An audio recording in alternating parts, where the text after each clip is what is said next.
This was not my idea of a Christmas present.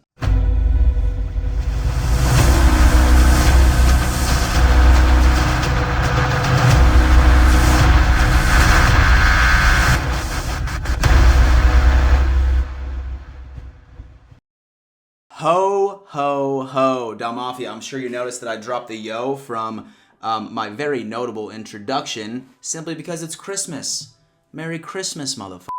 I wanted to go on ahead and I wanted to hop on today because we needed to talk a little bit about the shocking news that Gabriel Davis is now on the COVID list, and along with Cole Beasley, we are now going to be without two very talented wide receivers on our team. Now, I mean, let's go on ahead. Let's set aside the whole vaccination conversation to the side. We need to start talking exactly about how this is going to impact the Bills. And not even going to lie to you, I mean, this is obviously really started to split Bills Mafia down the road. I mean, Twitter right now is an absolute war zone. I actually just ended up getting into a bit of a Twitter beef with a gentleman by the name of Nate Geary. I'm sure you might know a guy named Nate Geary. He works for a radio station. If you guys do not know what a radio station is, I'm going to go on ahead and I'm going to link the Wikipedia page since it is a dying industry and it is clearly irrelevant at this point. However, him and I ended up getting into some type of beef, and he ended up putting out this tweet saying, "What is a Dan Mitchell?" Obviously, I would brush that along, right? I mean, I wouldn't, sit there and really put a lot of attention toward that. But what a Dan Mitchell is a guy that legitimately does the exact same thing as you do, but I didn't waste $60,000 on a degree to do so. I digress. Anyway, Dal Mafia. So we have a very interesting position.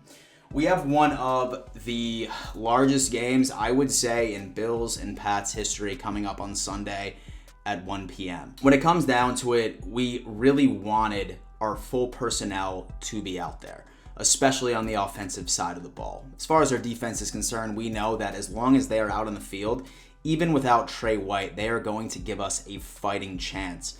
But the key to this game was that we need to get this offense moving. Now, I know a lot of it was completely predicated on the fact that the first Pats game just so happened to have fucking monsoon winds that were going down in Buffalo. Today, I have been looking over, once again, the forecast in Foxborough on Sunday. While they are expecting a wintry mix, I'm not seeing any type of catastrophic winds. So one would hope that Brian Daboll would be the kind of guy that's going to mix in the passing game as much as humanly possible. If we had a full stack of healthy offensive playmakers, I would be very confident that we were about to go into Foxborough and absolutely win this game and take over the division.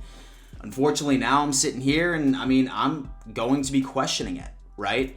One thing that would probably have to keep me from not having nightmares tonight is the fact that we have to realize, number one, and so I said this during my Pats preview video a few days ago, and Cole Beasley, his targets have diminished significantly from 2020 to 2021. We started mixing him in a little bit recently, but at the end of the day, when it comes down to it, Josh Allen has been favorably targeting Stephon Diggs and Emmanuel Sanders, who was a full participant in practice the other day, and then Dawson Knox, who has grown tremendously. I mean, legitimately, dude, man, is an alternate currently for the Pro Bowl at this point.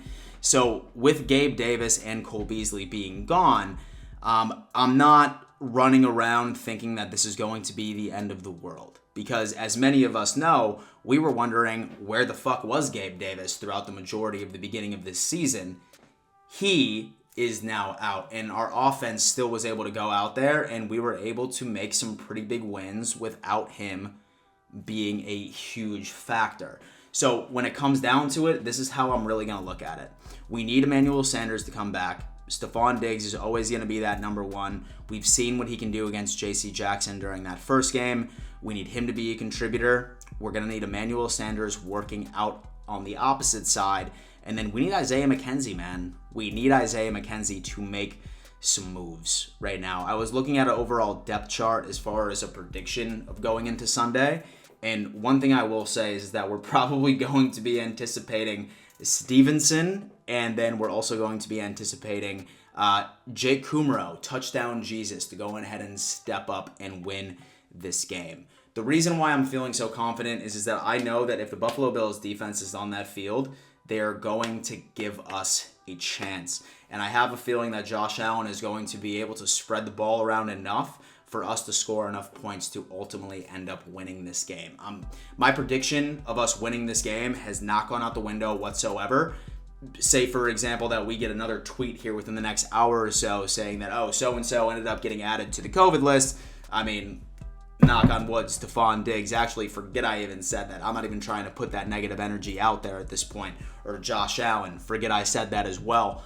But as long as we have our keys going into this game, I really don't see that Gabe Davis being out is going to be that much of a significant impact. I feel like that we still have enough players on this squad that would be able to step up and also still be able to execute on behalf of the Buffalo Bills. The offensive line is definitely going to be a question. I have no idea whether or not that Feliciano is going to be out there. I know that he's vaccinated. However, I know that he was hospitalized during this entire illness. So we're going to have to see what's going on with that. Bobby Hart's going to be on the line, most likely. That's what everyone is predicting. And if that's the case, pray for Josh Allen. Okay, he's definitely going to have to be mobile in the pocket, roll off to the right, roll off to the left, extend plays, and burn them with the legs. Gabe Davis being out hurts, but at the end of the day, we need our guys to step up. During the beginning of the season, so many of us were talking about, thank God we have so much depth in this wide receiver room. I mean, during training camp, we were legitimately going back and forth talking about how crazy it was that we had to cut so-and-so's name from this absolute squad because we were that filthy in depth from the wide receiver room. So from a wide receiver perspective, I have no concerns. If there's any concern, I'm going to have to say, once again, it's been a theme throughout the past 2 or 3 months, is our offensive line. But with Gabe Davis being out, I don't see it being a huge factor at this point. And even with Beasley being out, I don't see it being a huge factor. We have enough depth in order for us to go on ahead and secure this win on Sunday. Del Mafia, do me a favor. Leave a comment. What is your score prediction now that Gabe Davis is going to be out? Are all of your hopes completely erased? I really want to hear what you got going on right now.